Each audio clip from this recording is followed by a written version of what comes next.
Time has come once again to speak as co-creators in Magic do. I'm Daniel Dubois. And I'm Michaela Gaffinstone, and we are your guides on your journey into the heart of the primordial.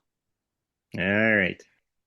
Welcome to season 9, Dun-dun-dun. episode 1. The Wow. reason and the title is Yes, It's Going There. You surprised So, me with that, folks. yes, I didn't know that until you did. season 9 came up to me this morning because we were like thinking about season 8. What do we do for season 8? Blah, blah, blah. What's it going to be about? We speculated. And this morning I got, season 8 is done. It did what it needed to Okay. do. It made like a transition point. Okay. Well, here's the thing. Seasons can be as long or as short Yep. as we need them to be. Yep. And that's it. No rule book. Yep. So the seasons follow a theme. So we have 3 episodes of season 8. 2 will be coming out on Monday, and then I'll have 3 to put out. But we're starting season 1. And actually, Michaela hit on something this morning that really solidified that it was season 9. And that's the fact that, so I've mentioned it briefly on the podcast before, but this is part of my magical practice. This is recorded at my altar. This is part of my magical work. So it's not like, oh, I have a podcast and I have a magical practice. It's like the two are intertwined. Right now, I'm Right. doing magic as we speak. And if you look back, there are several episodes, especially the Kali episode and the Lord of the Crows episode, which was, I think, Baba Yaga and the Lord of Crows. No, Baba Yaga was someone else. Sorry, but anyway, both did magic and invested it into the episode. So, and I think there's a few more episodes like that where magic has been imbued into the episode. So if you're listening to it, you may have benefited from it without knowing, or may have noticed. I was I going don't to know. say maybe they did notice actually, but Hmm. didn't know what to attribute it to. Right, Because sometimes we get a download or something and it's like, well, where did that come from? right, Or maybe a dream that meant something, shows up importantly in some right, way. And dreams that do that are usually not what they seem, right? Like it's the message it's conveying, it's not what it looks like. And that's, there is this huge book of symbols that you can mm, buy. In fact, I have it. So full disclaimer, I'm not about to diss on it.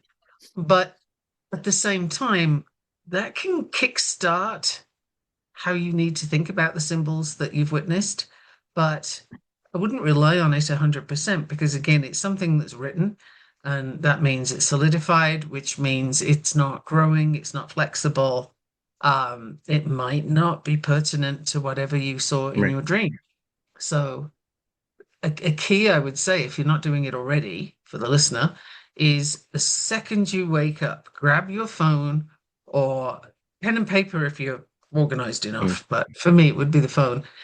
And sleepy as you may be, talk into it to record everything you can remember from that dream because it's going to disappear fast. You think, wow, that was so vivid, I'm never going to forget it. And 10 minutes later, you've lost half of it. So yeah, if you want to be able to look at it and consider it, then record it promptly, as fast as you can. And it doesn't have to make sense. Just talk, talk, talk, talk. And then you can replay it to yourself later if you so choose and have a look at what kind of imagery came up, what symbols did you see there, what feelings are you aware of, colors, did the colors match the environment that you would expect, right. like what was different, were you aware you were dreaming? It's fun when you're fun. It's not always fun actually, Mm, but it's interesting when you're in a dream and you know you're in a dream and you can't wake up from within the dream at a dream level. Like mhm. this, you've got about three layers going, and it's just, I am so freaking stuck, and you can't kind of climb out of it. So you might as well just sit down wherever it is you are in your dream and notice what. Okay, all right, what are the layers? What's happening? And the more you do that, you're getting into lucid dreaming where you actually Right. can control your participation in there. And then the other thing I would say is if you are in the habit of having dreams that you don't like, strangers are showing up in it, or people that you don't want in Mm, there, then you can set the intention and you can state out loud before you go to sleep who is permitted and who is not to join you. And I suggest you do that because it does actually have power. You might think it doesn't, but try it. It does.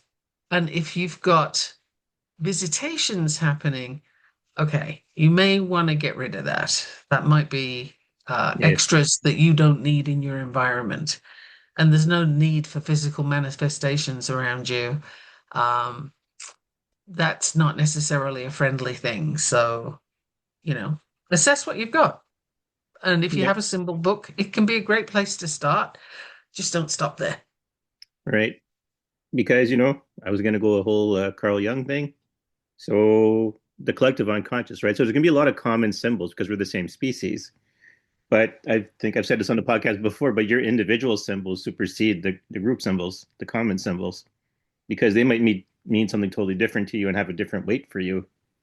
But yes, a reference thing that most people that are common to most people dreaming is a good place to start, even if it doesn't Uh-huh. end there. Yeah. And if it doesn't work for you, you'll feel it in your body. Right. If what you're reading isn't the way you want it, what was interesting to me the other day, I can't even remember the topic. I just remember this particular phrase where this person was saying, when you keep going higher, the eagles soar, but the crows drop off. And the interesting thing to what she was saying, she thought this was like, be an eagle kind of thing. Mm, And I was sitting there with, oh, no, don't talk like that about the crows. It's yeah. lovely. And I was actually sad. I Right. felt sad because she was just talking about crows dropping off. And I was like, oh my God, get a grip, Michaela. But, Mm, you know, I had this inner sadness for the crows. Like, I don't see crows as being bad omens or anything right. like that. They're amazing creatures. They're so smart. Like, how can you be horrible to crows? So I was I wanted to leap to their defense. Hmm. And I had to stop myself because I thought, it's not really appropriate in this environment right Right. now. I don't think they care. The point was just they wanted to do the whole hey, soar like an eagle kind of Right. deal. And I was just, no, they're nasty ass predators. I'd rather go out with the crows. So, the symbols for crows might not match my narrative. Right. Just like if you know your mythology for Lilith from Christianity, Mm, it's not going to match that of Judaism, and it's not going to match that of those who have Lilith as a deity. We're going right. to have very, very different views. So if you read one book on that, you have one opinion, Right. and it might not be the one that actually works for you. Yeah. Well, that's actually a good topic to get in on too, because we had this discussion. We were talking about briefly about Mammon, because I had said, Mammon had started off as just basically meaning riches. And Right. now he's completely a demon in demonology practices. He went from just being a description of riches to a full-fledged fallen angel who was there at the fall, and all these things are attributed. And it's like, but it's literally just a word that means riches, and now it's a supernatural creature, which you could probably work with. But that's also, like we keep saying, the stories evolve about something, and there's a spirit to take that place and be that entity. And in whatever 10,000 years from now, or whatever 5,000 years from now, those names may not even be used anymore. The spirit is still going to be there. They're just going to have a different name. I can envisage in some distant future where whatever humans are left on this planet at this point are going to be looking at the mythology they have access to and Hmm. saying, can you imagine people used to think that these things were bad. They had Yeah. these whole stories about how evil Lilith was and how money was the root of all evil. And it's like, no, no, no, no, no. The worship of money Mm-hmm. is the root of all evil.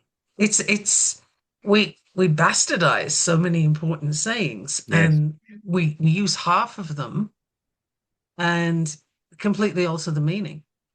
I remember once my grandmother was she wasn't always of even temper, shall we say, and Mm. one day she was very annoyed about something, and she said, the path to hell is paved with good intentions, and she was trying to suggest that the good intentions weren't good enough, that wasn't sufficient. Right. And I remember turning around to her and saying, but no, the reason the path to hell is paved with good intentions is because people drop their good intentions on the floor. They Yeah. don't keep them. So it's exactly the opposite of what you're telling me. She was not happy, but the point was, no, there's a different way to look at this. Mm-hmm. And if you think of it, which one makes the most sense? Why would good intentions send you to hell, right? Right. Even if you make mistakes, why would that send you to a place that people generally consider to be bad? Whereas if you're dropping your good intentions on the pavement, on the floor, you're paving your way with them because you're not carrying them anymore. Doesn't that make more sense? Yep. If you drop your good intentions and just, some politicians, for example, they may possibly, once upon a time, when they were in their human form, they may have had a modicum of good intention. But you could bet your ass they dropped it as soon as money became involved because they couldn't have both. Their path is paved with good intentions because they certainly haven't hung on to them and been Right. shedding them as fast as they can. So that's my viewpoint on that particular saying. Blood is thicker than water is another one. It's not at all what it's Right. saying is that it's when the blood of the The blood of the covenant is covenant thicker is than the thicker than the water water of the womb. of the womb. Yes. Yeah. So it's a whole different thing. What it's saying is, your friends might be your best family. Right. Sometimes family isn't just a blood tie isn't sufficient. Right. And, anybody listening to this that has a toxic parent or two, or, that uncle that gives them shit every time I see him at Thanksgiving or whatever it is, why would you have to feel attached to that person if they do nothing good for you in your life? Right. If they bring nothing positive, why do you have to be attached to them? I dispute it entirely. I don't think so. You get to Yeah. choose. Right. And it's funny because I think some sayings are manipulated intentionally. Because if you think of like, jack of all trades, but a master of none, Mhm. continues on to be, but often better than a master of one. Right. And it gets cut to serve a purpose. Right. Mythology gets twisted to serve a purpose. All of it is meant to make people less than in some way. Like the jack of all trades. Mm-hmm. I often wondered, before I knew the other part to that, I often wondered, why is that a bad thing? Yeah. People would say it like, jack of all trades and master of none. Okay. And I'm wondering, well, why is that bad? Like, why is there a problem? We don't all have to Mm-hmm. be, Monet or Picasso or something. Right. Some of us can just doodle, like why is it important? And when I heard the second part, it was like, oh, now it Mm-hmm. makes sense. Yeah. I mean, then you got weird cutoffs like the proof is in the pudding is actually the proof is in the tasting of the pudding. Right. Which makes more sense. Yeah. It's like, okay, the Are you proof a is in the good cook? pudding. What does it prove? Now, if you taste the pudding, Exactly. Yeah. We unless you have we have have some so weird fetish for many. covering things in pudding, I mean, what sense does that make? There's so many things that we say them Mm-hmm. and we don't think they're important. It's just a saying, it's not a big deal. But actually it is because these things become beliefs and Mm-hmm. beliefs direct how you live your life. and how you live your life directs, well, how you live your life and where you are when you die. What do you end up doing? Have you led a long and empty path? Have you lived the same day over and over again because of some lame-ass sayings that you Mm, believed? Many people do. Many people take those sayings on as being some sort of fact and a guide to live by. And then, my current favorite topic of mm, the seven deadly sins. yes. What if you look at those as seven open portals, Hmm. seven incredible pathways to a more joyful life? Because everything you enjoy in life gets demonized. Right. If you're having a good time, it's got to be bad. How puritanical is that? Yeah. It's funny And because the I was just, irony of them leaving their homeland in order to come to a mm, new place to escape religious persecution mm, when that's exactly what they brought with them is yeah. mind-blowing. Yes. It's funny, I've been watching a few videos on education and how it's more designed to control than it is to actually educate. Oh, It yes, was based on the absolutely. works of, I can't think of his name now. He was a physicist. I think he worked in the Manhattan Project, but he was like one of the Carl younger Sagan? scientists. Hmm? No, Carl Sagan? he was one of the younger scientists. I think he was in his 20s when he started on it. But he wrote a book, and it's called "You Got to Be Joking," whatever his name was. Oh, Richard Feynman. Yes, Feynman. So there's a lot of on Feynman's takes on education, and it was pretty interesting because I had noticed there was some of the stuff he was talking about that I do as well, like the how you should learn things, like actually try to figure out what you want to know, work your way back from there instead of trying to remember things and having labels stuck in the names in your head and formulas, but then you can't apply them in real life.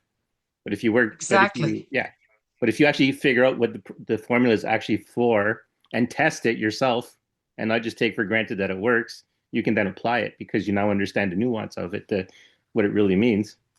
And Can I that's one of just those things. can I just say that you have just described human design perfectly?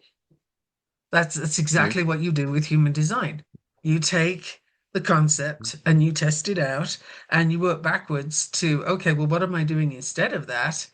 That doesn't work for me. And when I do the correct thing for me, I feel that, okay, what's the different result? And if you're doing a job that you hate, for example, you know how that feels in your body. mm, Friday, you're already fed up because Monday's coming. right. And I've actually felt like that in the not too distant past. And then Yeah. it's like the worst Monday blues ever is when you Mm, start on Friday. Like that is a sign yeah. you got to get out of that job. People, do it, move, don't stay there. Um, but so you know how that feels when it's a no, Mm, right? And you can tell where it lands in your body. But when you feel the yes, what's that like? Oh, hey, I could do this all day. We're yeah. recording a podcast right now. I have been going since this morning, working hard in a whole bunch of different things. And the morning part was sluggish because it wasn't my favorite stuff. But then I got into the kind of thing we're doing now, podcasting basically, rather than the magic side. And I've been going all day, just great. And I'm still ready to go. This is like my reward at the end of the day is to get to Yeah. record this now. This is fun. This Yeah. isn't work, right? But for some Mm, people, this would be, it would feel scary or something, and they mm, wouldn't want to do it.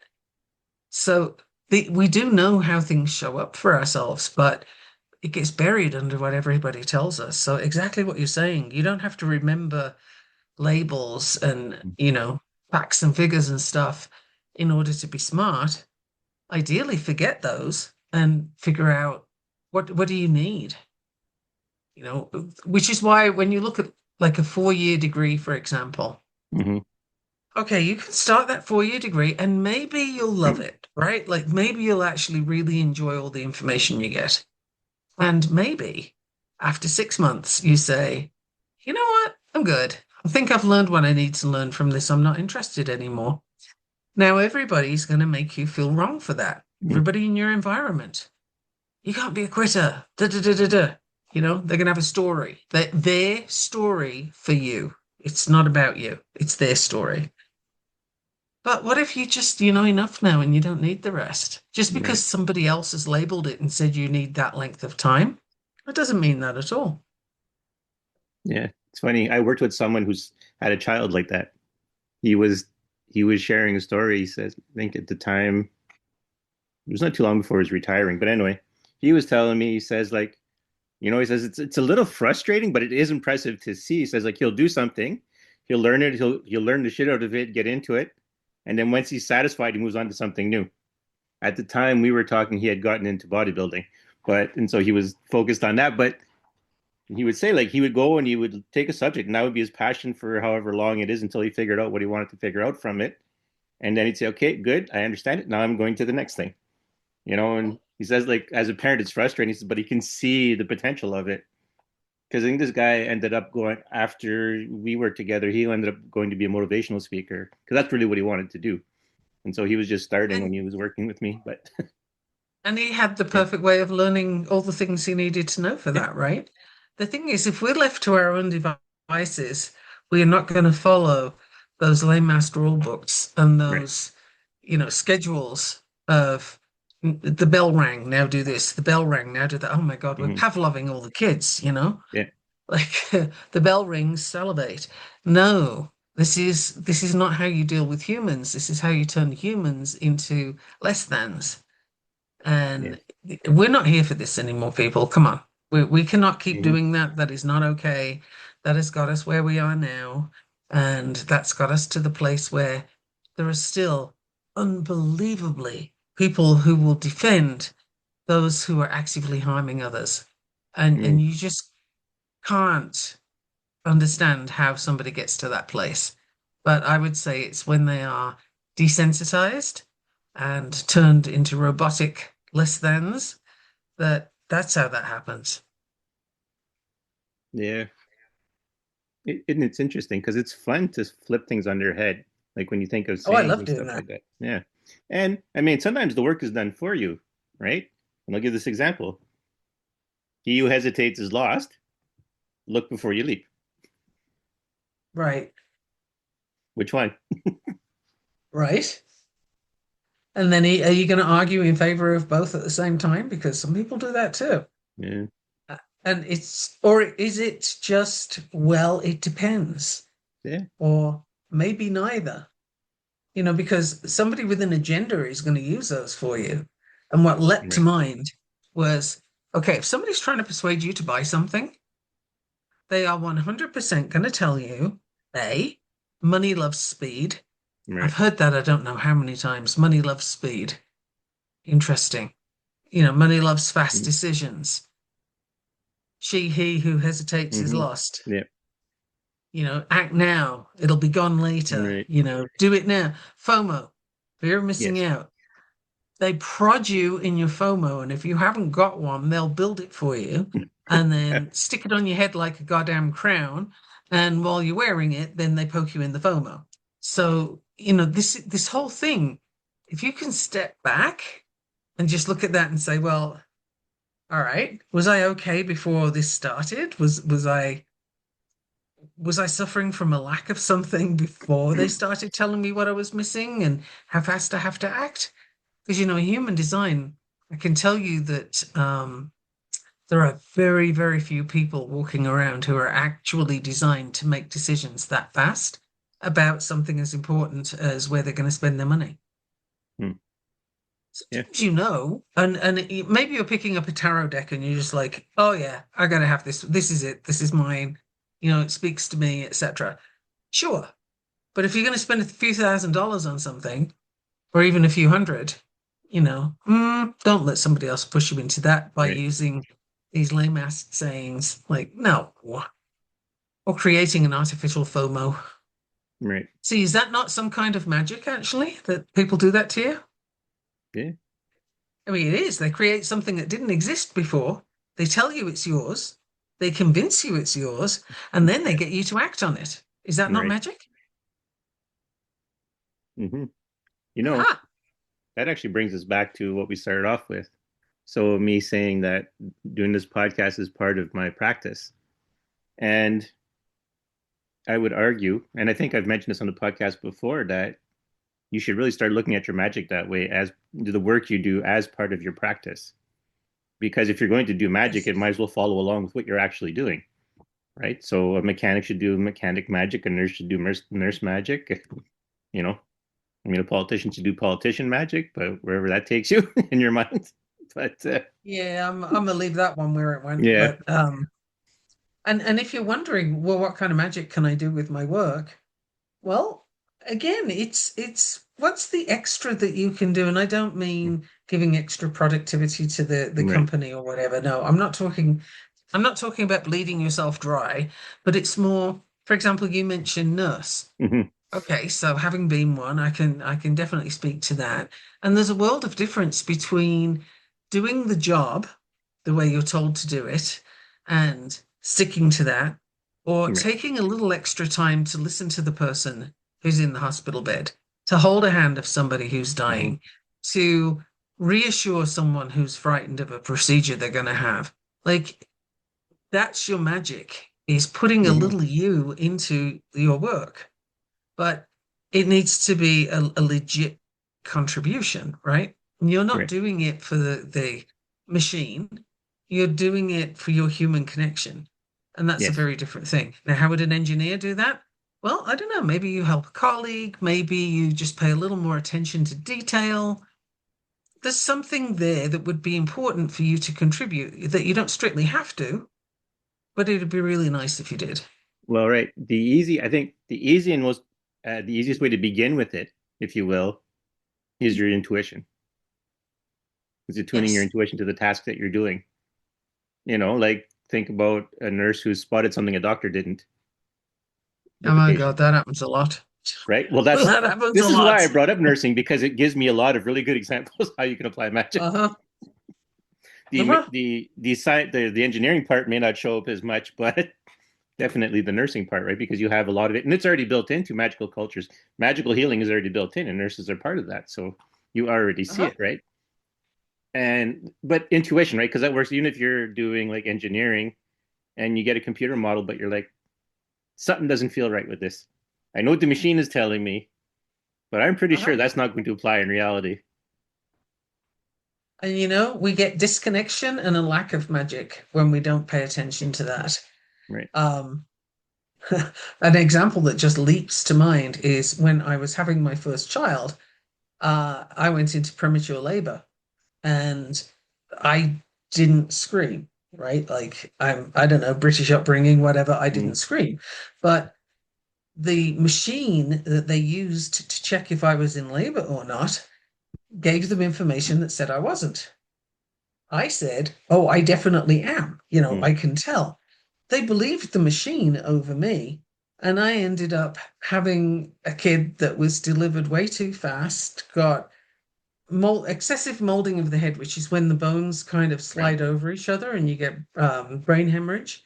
All of these things happened because they didn't believe me, they believed their machine, right? They Right. didn't follow intuition, they didn't pay attention to anything other than this is what the machine says. They could have Right. killed him. They very, very nearly did. And why? Because they didn't bring any of their magic into it. They brought none of themselves. They just looked at the machine Right. and completely ignored me. Right. Right. And And I'll then add to another yours. example I can give you Yeah. for anybody Right. is you go to the doctor and get your blood pressure taken. Uh, And first of all, they're probably going to do it on the wrong arm. And it does make a difference. mhm. Then they're probably going to do it just after you've arrived and you've just sat Yeah. down. So you haven't rested yet. Right. Your blood pressure is going to be more elevated than it will be in about 5 minutes. And they ask you questions while they're doing your blood pressure. Yes. You are not supposed to talk while you do your blood pressure because that affects the reading. Mm. Then they use these electrical things that pump up and take forever to do it and Yes. slowly release. You miss what a nurse does or used to Mm. do, which is you feel the temperature and the turgidity, the quality of the skin. Right. Is it puffy? Is it dry? Is it fragile? Mhm. Overheated? Is the pulse strong? Is it weak? Is it irregular? All these things, you're going to feel that. And then the most magical part, you're touching the human being. And Yeah. that's the most healing thing you can do. We don't have that now in No. medicine. So what you've got is cardboard cutout of taking your blood pressure. But the result's Yeah. probably bullshit when you get it. Right. Like, There's seriously, they don't do them right. Yeah. Well, there's the whole thing, right? There's a name for it, white coat syndrome, where just being in a doctor's office, right, talking to someone who's like, I am the authority, I will tell you, that Mhm. puts people on edge. So automatically your blood pressure is much higher than it would be normally. So That's another yeah, factor. And yeah, even if you don't have that, all those other things I've just mentioned yeah. will But give that's, you a yeah, false reading. because like I'm surprised, like when my grandfather had a home testing kit and I had used it, and my blood pressure when I would be there testing it on myself is way better. My heart rate, everything is a lot better than it is when I go see a doctor for and get tested like that. Yeah, yeah. So if the listener's like, what are you talking about? This isn't magic, is it Yeah. not? I Well, would say that what's missing is the human connection, hmm and that is where the magic is. So, yeah, that is what we're talking about. We're talking about the absence of magic and then the presence of it. So, you can make your everyday activities part of your practice. yeah. But even an even more mundane version of why it's magic is that when you start a practice and you start like 'cause some of the things you have to do is you have to start noticing things. It's one of the first things you have to do. Like to be able to Mhm. notice magical things, you have to be able to notice things. And one of the first things you're going to notice is that your sense of your perception in general, just through your normal senses, increases because Mhm. that's where some skeptics start to talk about, well, no, the person is just paying more attention to things. And that's why they're making all these observations. They're just really fooling themselves. And it's like, well, no, that's just the beginning stages. You're recognizing your own material senses. And so now you're able to recognize them. And now you can move to the next step of expressing the spiritual part. But people get stuck on because it's happening a lot of times whenever I give someone advice on how to start, I'll get that. Well, aren't I just noticing things more? Yes, that is the initial, that is the goal. So you can notice things more. And again, why the thing that makes me curious about that is okay, if you're noticing things more, why does that make them irrelevant? Right. It's not logical. So if you want to use logic, find a place to put it, because that isn't it. Like that doesn't work, right? So, okay, you notice things more, and that means you can pick up more, you can be more attuned, you can Mm-hmm. make better decisions, you can get into connection. There's a whole lot of pathways from there. Yeah. Like, I why think would that people, be? I Why would think that people be really ignored? fail to grasp how much they ignore things. Oh yeah. And right. And when you're supposed to be smart and intellectual, well, there's only the material world. There's only these things, and everyone else who's saying differently is foolish. So you're cutting yourself off from learning. Even if you don't agree with stuff, you're still cutting yourself off. You're narrowing your perception. You're narrowing what you pay attention to. Well, I would define it further and Yeah. say, for the sake of learning, you're cutting off your experience. Right. So you're getting the Yes. book learning. The You're whole getting the thing book is, learning, and I have a crap ton of that, and I know yeah. what that feels like. And book learning can be used as a shield to defend Hmm. you from Yes. experiential learning so that you don't feel the things. You don't have to process the stuff. You don't have to look at the thing. You can intellectualize and stay away from it. That's the word I was looking for. You're so cut off from experiences and you don't realize it. So that the minute you start doing a magical practice, yes, you are now experiencing the mundane world in ways you've never experienced it before, and you haven't hit the spiritual level yet. Exactly. Yeah. Boom. That is it. And that's like the first stage. And you know what? I would hang out there for a little Yeah. bit, spend some time there. It's very cool. It You is. suddenly start to notice all the things that you didn't wonder about. Maybe you did when you were a child until somebody squished it out of you.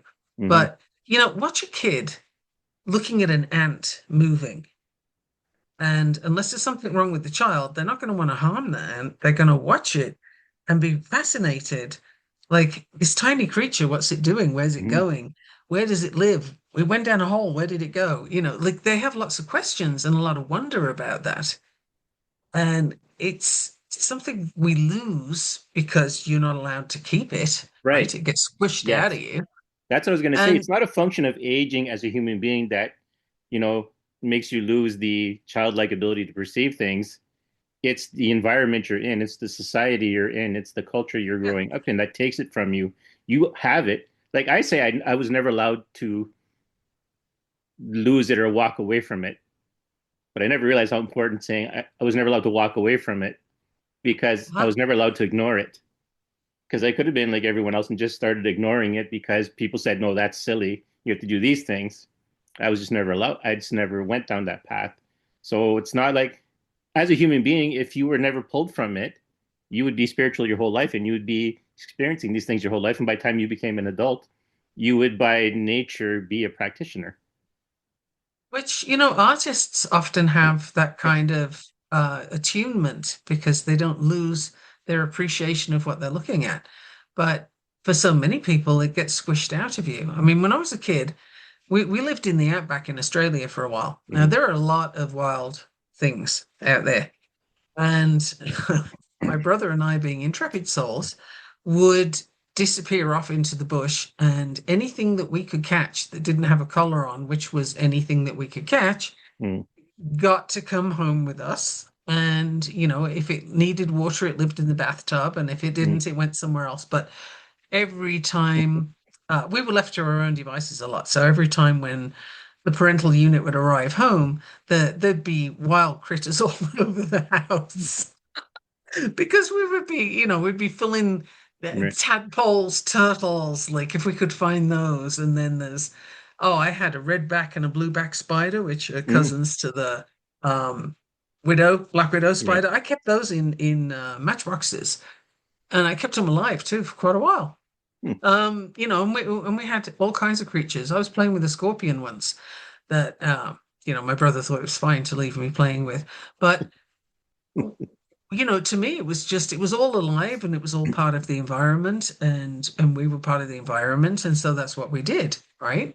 No, I wouldn't do that now because I'm fully aware now of how many things want to kill you, whereas I wasn't then.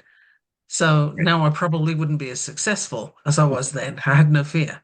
Mm-hmm. And that's the other thing is people start to give you, adults give you fear about things, and it shapes how you look at your environment.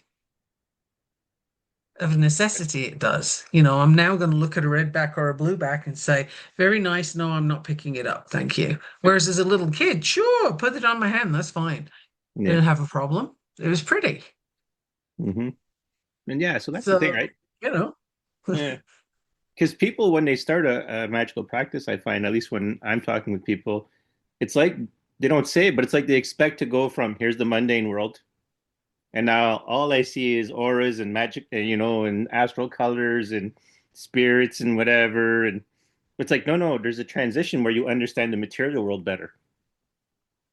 right. Like, there's a And good why would you chance not that when want you that? start a magical practice, that you end up becoming a scientist instead of continuing, you know, But why wouldn't you want that too? I mean, that's right? why we're on the planet, right? What was the point in coming to this particular realm if you didn't want to Mm. experience it? Or, let's look at professional sports.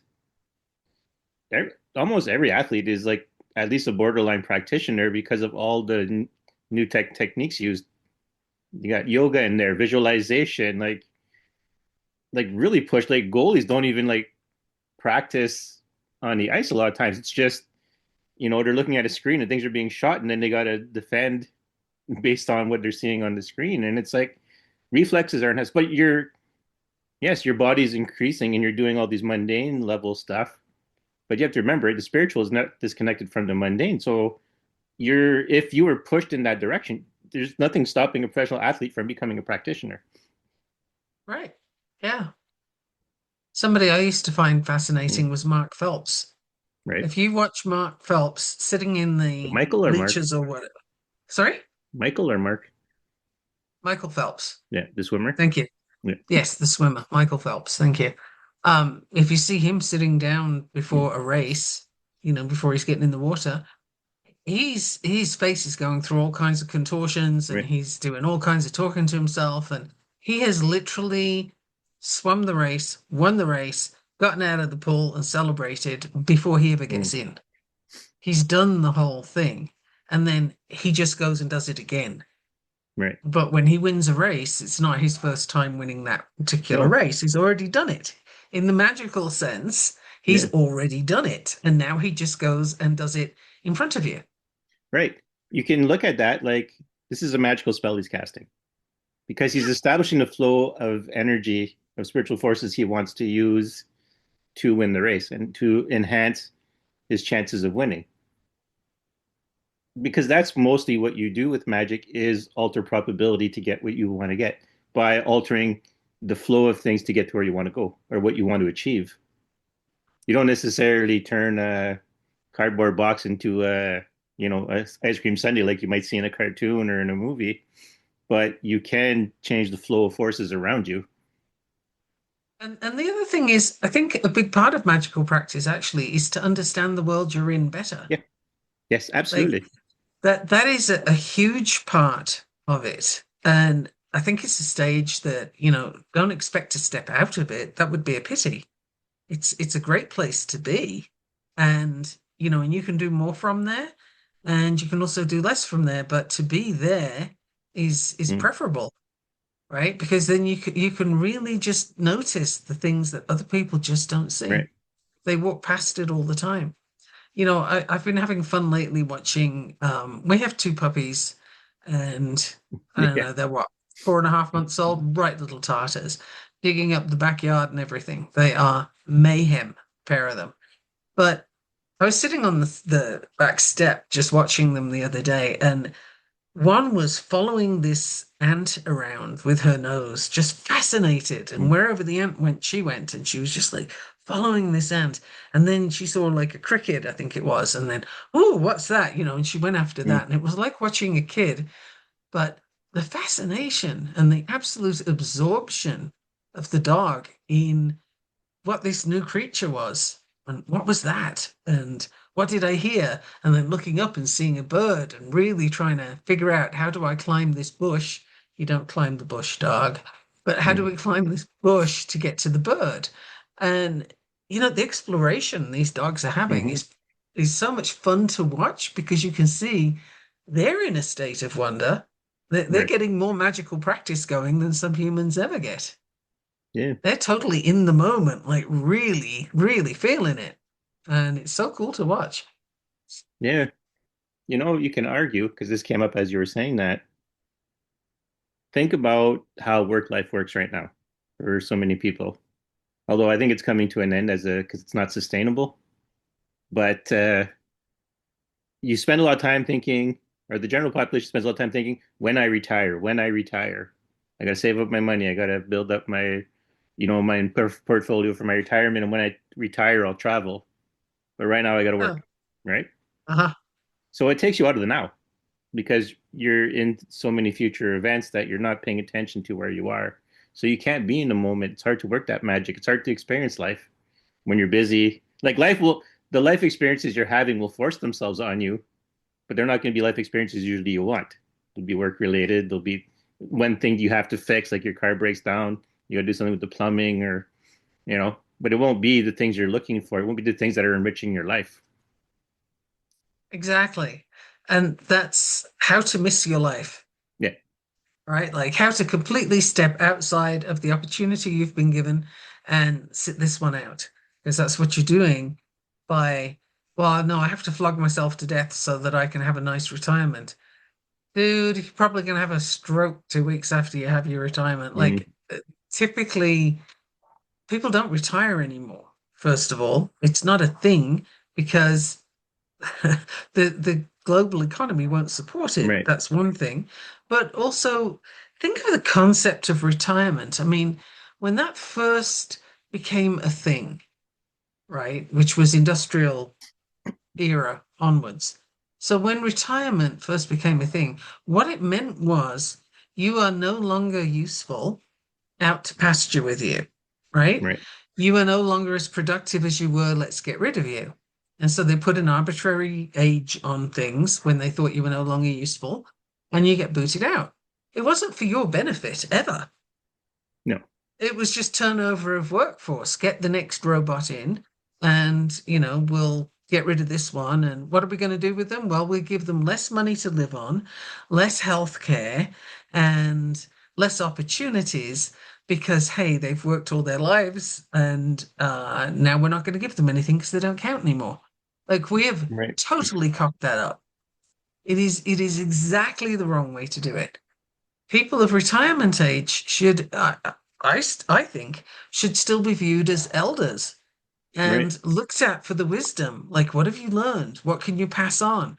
Even if the lessons are, don't do this, Yeah. right? Or I did that and it was a really bad idea. Those are Yeah. some phenomenal lessons to learn. Hmm.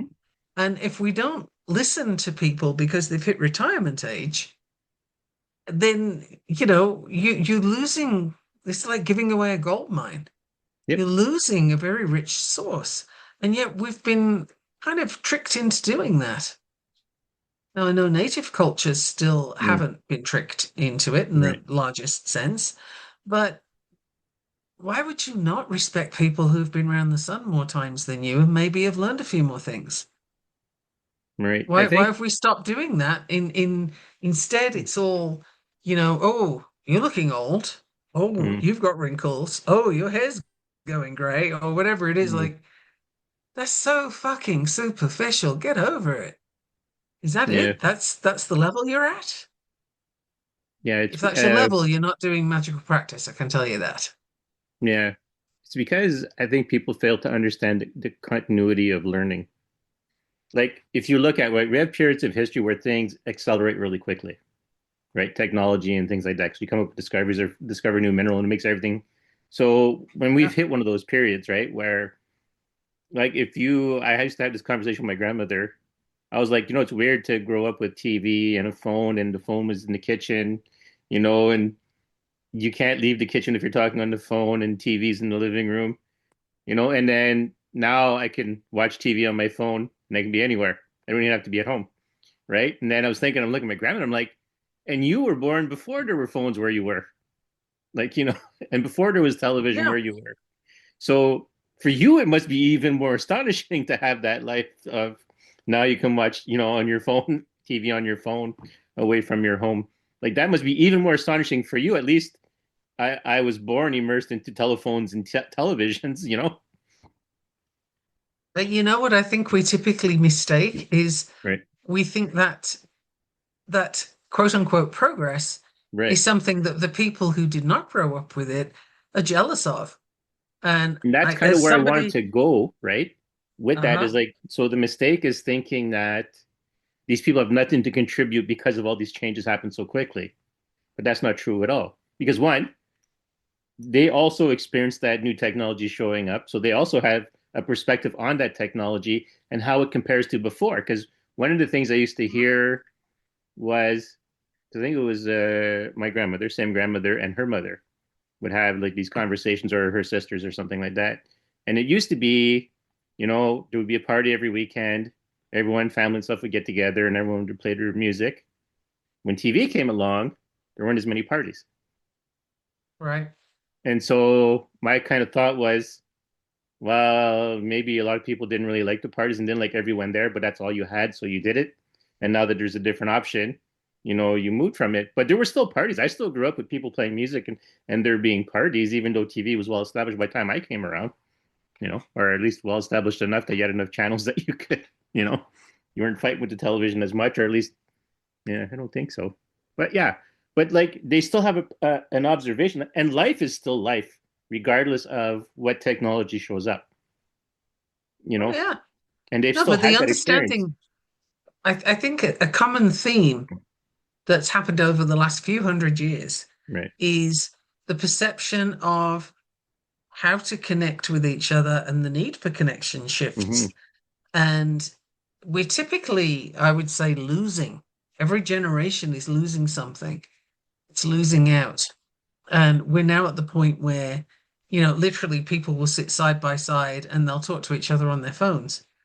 Yeah. Or, there'll be a group of teenagers walking down the street and they're all on their phones. None of them talk to each other at all. Right. And you see the people in restaurants. They're sitting there, but they're not actually communicating with the person opposite them. They're on their phones.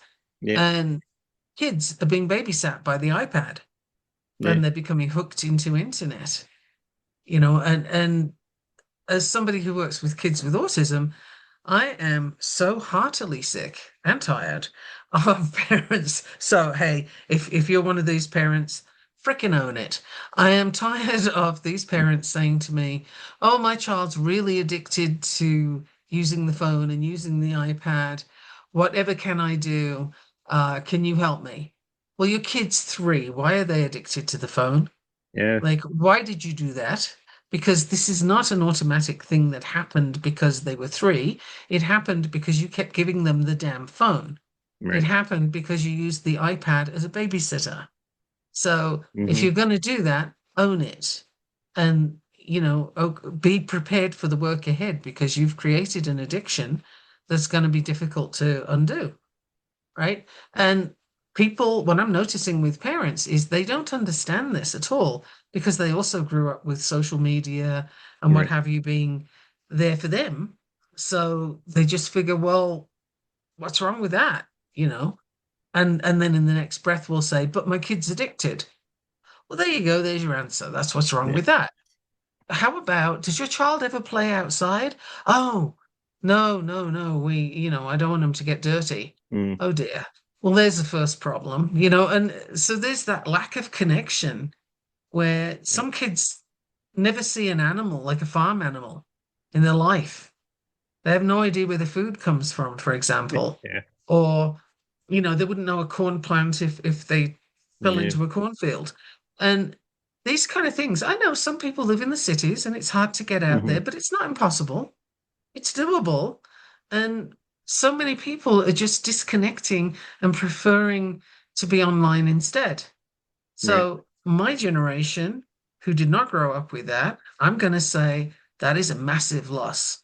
Mm. You've lost your intelligence, you've lost your attention span, and you've lost your ability to communicate Yes. massively.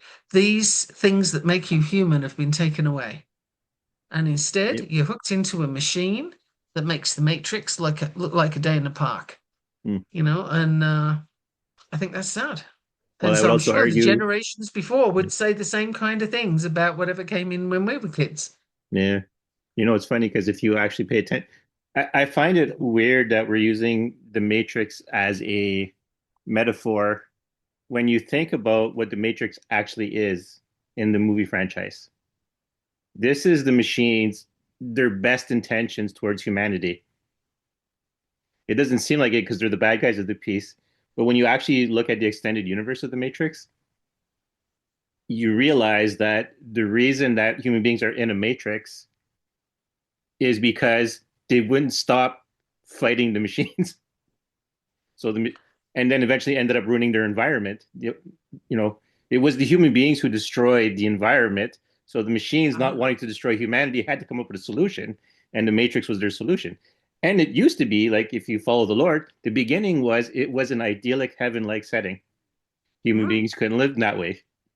So then Yep, eventually settling on 1990s globe as the ideal. right. But that was the And idea. if you Even look though the machines were the bad guys, they weren't the bad guys. They were literally trying to keep humanity alive. And if you look at the environment that the Yeah, humans lived in whenever they weren't plugged into the right. Matrix, it was dark and dismal. It's terrible. So where would you prefer to be? Wait, isn't that what we're doing right now? Let's, Yeah, let's go into the internet right now. yeah, So yeah, we're creating our own dystopia, and every generation brings us closer. yeah. It's funny And I because think the end of the that's Matrix, the first movie, I went and seen with a bunch of people from work because we worked in computers, we were programmers, and I did tech support and stuff like that, and we were watching it. When the movie ended, I'm like, okay, he flew away and controlled the Matrix. So what? Have you seen the plan? Like, once he's out of the Matrix, it sucks. uh I mean, because you can make exactly. someone had made the argument human beings don't generate enough electricity to power all the machines. So they couldn't be batteries. It almost has to be a purely intention on parts of the machines to keep human beings alive because they don't generate enough power just lying there. Right. And basically, yeah. I think we've made the point Yeah. about how more and more disconnected you get Yes. from reality, or reality as we perceive it, like the natural world, the more you plug into the unnatural one that we've created. Oh, I want to add one more thing from the movie that I didn't notice myself, which is really bad as someone who worked in computers. So if you notice when Neo goes to the Oracle to Hmm. get wisdom, what does she Did she offer offer him? him a cookie? Yes.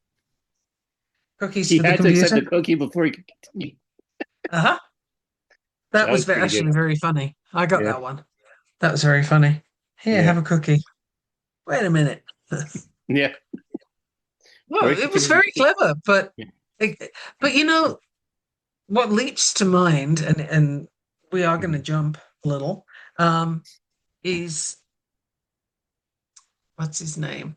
Bruce Springsteen Right. has the song "Born in the USA." Hmm. And what cracks me up is so many people get really patriotic about the song, Hmm. and they're waving the flag and they're like singing their hearts out.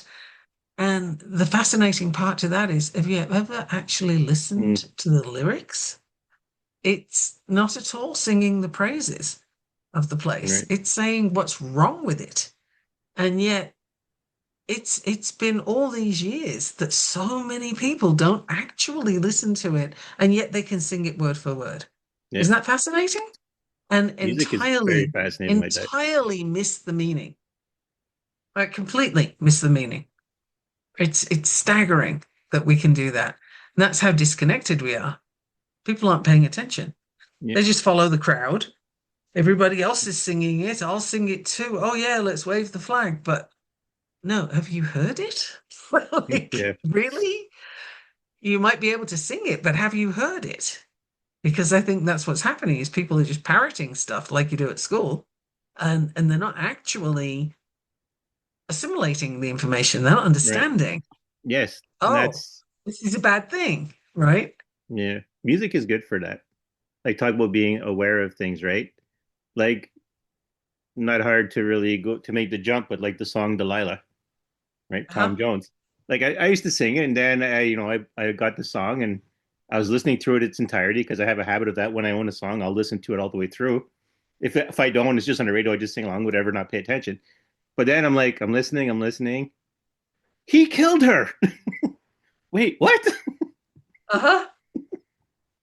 And then what is it? A more closer Oh, to that modern is like Pumped Up Kicks, that song, or even We Are Young. and police, every Every step you breath, take. yeah, yeah. What was it? Sting said that's the most So evil song he's ever written. And it is, and he's Yeah, he's ashamed of it, and he should be, because it's all about being a a lame ass stalker. stalker. Yeah, But so many people thought, oh, wedding this is song. such a romantic song. Yeah, use it for the Like, weddings. you freaking nuts. You have clearly never had a stalker. And I can Mm, tell you, as somebody that has had one, mm, that is not okay. yeah, That really messes with your mind. Like, that's, oof, that is bad behavior in extreme. And it's again, it's a sign of people just not paying attention. If you can sing the song and not hear it, right. what else are you missing in your environment? Yeah, So if you think you might be somebody that's doing that, great place to start paying attention, and then right. maybe pay attention when you go outside. How many birds can you see? Do you hear them yet? Have they Hmm. started singing where you live? Yeah. Well, my Uh, favorite, more non-violent example is the song is "Did You Fall in Love with Me" by Prairie Oyster, and it's one of the things. There's lyrics like, did the songbirds sing sweeter in the trees? Did the sun shine brighter in the sky? You know, did you fall in love with me? Like all those things. Suddenly the world is this big thing and it's opened up. And I never noticed this before. And, oh, wow, look how great that is. And, kind of in a uh-huh, positive edge of it rather than a negative. But that's the thing, right? Going back to a magical practice, there's so much in the mundane world to deal with when you start opening up your perception to experiencing things mhm, that even like, and I think some people never finish their magical journey because they get bogged down. They're not ready yet for everything they're experiencing because they've either been in so much denial that to see what's going on around them or even the things they've done without realizing it, that they uh-huh. need that time to recover. Oh, now for the person listening that is in that latter category of, oh no, I've done some Mm, things and now I'm afraid I'm going to hell, or I've done some things and mm, I shouldn't have done them. I'm keeping them secret, skeleton in the closet, etc., yeah, etc. Okie dokie. The thing is, everybody's done something, and that's part of being on the planet and being human. And my recommendation, if you care to take it, is don't focus on the thing. Just, give it some grace and space and yeah, open the closet door and let it roam free. Like, don't worry about it. It's not worth leaking your energy to maintain it in the closet. It's not right, worth keeping it there. Don't worry about it. You cannot find another human being that doesn't have something in their own closet. Like, right. it's not something to worry about. You're wasting your time. We don't have that much time, honestly, on this planet. And you get to the end of your days, I'm pretty sure that the reality is, oh wow, I wish I had done. And then there's a Yeah. long list of things that you didn't actually do because you thought you had time, Hmm. right? And we don't. So do it now. And don't let that secret in the closet keep you back. Like, whatevs. Everybody's got something. Yeah. Now, you could stop being an asshole. That would be Yes, good. that's a good start. Like, don't continue, but also don't let it hold you back that you've done something that you're not proud of. Right. Learn the lessons and move forward. Yeah, exactly. That is all actually part of magical practice. Like, we've given a lot of stuff in the episode so far today that's, yeah, we haven't given you a spell per Mm, se, but we have, right. we've Well, given you the we, yeah. visualizations and how it looks. And the spell really, it's all around you. You just got to look Mhm. at it and notice it. Yeah. Because it's being able to, in your mind, see how things connect. It's really like literally a holistic practice. You have to be able to see how things work together. Even if Michael Phelps is not like thinking to himself, okay, I feel the flow of energy here and I'm weaving it this way and that, or I'm weaving it that way, but he is looking at, okay, this is how the water is going to feel. This is what's going to happen to put my hand in. If I mess up, I'm going to lose Mhm. a second. But if I go here and I leave my hands a little bit open, I'll grab more water because water will create that web and I'll be able to pull harder. And then I monitor my breathing and maybe I have to tighten these muscles. And that's everything going through his mind. So he's still not really going into the magical part of it, but that's literally fabricating a spell. Like, Yep. And when you see him in the water, he did in fact mm, create magic. Like, and the yeah, thing is, he's already done what he's now showing you. The race was hmm, won before he ever got in the water right, because he knew how to do the thing. That's the deal. He knew how to do it. So that is a big part of magical practice. If you're afraid to do spells or you don't want to have, the trappings that some of us like to have, like the mm, crystals and the pendulums and what have you. If you don't right, want to do that, you don't have to. There's no rule book. You do you. right, But there's so much magic around you that to not do it is kind of a pity. You're here for this. You're absolutely yeah, here to get in touch with this. And I pulled a card. So all I'm going right, to tell you the card. okay, This one is Firefly, not the mm, series, right, which I know everybody wants to come back, but not the series. right, Firefly, inspired and fantastic, yet fleeting. The hmm, firefly contains the light of 1,000 stars. It's pure, radiant, and illuminating. This high frequency charge cannot be sustained for long, so the firefly indicates a moment of inspiration or awakening that quickly fades if you don't catch it. There is firefly energy behind every poem, song, and invention. Our job is to be ready to harness this creative spirit when it graces our path.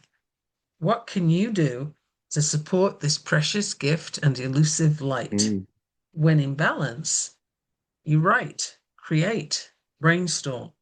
When out of balance, you feel burnt out and you feel dull. To bring into balance, take action, write a right. poem, draw, create something. So, is that not the most perfect card for this episode? Yes, it is. I love the way the Oracle cards do that. Hmm. It's so cool. Yeah. Well, my understanding is that the theme for the episode was meant to actually convey something, teach something about magic for people to use, like to actually, this is a freebie in magic lesson, and we Oh, gave one. totally. Yeah, We gave you loads today. Loads. And the absolutely. most important stuff because there's no reason to not access it. Yeah. Even if you live in an apartment block in Brooklyn, which God help you. Mm-hmm. But if even if you're in an environment like that where there's no green to be seen, you could grow something. Mm-hmm. You can sprout seeds, you can grow something, you can do something, and there's still birds, perhaps air, um, although it may have a different flavor. There's a park, Yeah. there's something you can access. You don't have to shut off just because the environment isn't conducive. Mm-hmm. Yeah. Maybe go on trips. Take the subway as far out of town as you can go and then go for a walk around. What's there? Right. But you find some countryside. Yeah. Well, I mean, like, I always, for the longest time, both New York and New Jersey, I had a very bad understanding of them as a state, Hmm. because I only knew New Jersey or from Newark, and I only knew New York State from New York and, the five boroughs and that, and then Buffalo. But Right. having traveled in the state, I was like, holy crap, this is no different from where I live. Where I live, like everything is like hours apart from each other. Right. In Newark too, like when I watch people like actually, they're like, okay, so we're leaving, the city, and then they go through the state, and I'll watch like, because I was watching Monster Hunter shows or something, and they're going after the Jersey Devil and stuff like that, and I'm like, holy crap, there's a lot of forest there. So yeah. Right.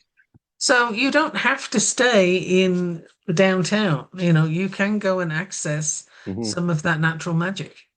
I Yeah. recommend it. And I think And that's I'm getting that we're done. I don't know yes, about you. that's what I was gonna Okay. say. That brought it to an end. So you know what? Once again, I'm Daniel Dubois. I'm Michaela Gaffinstone. Until next time. À la prochaine. All right, you guys got this.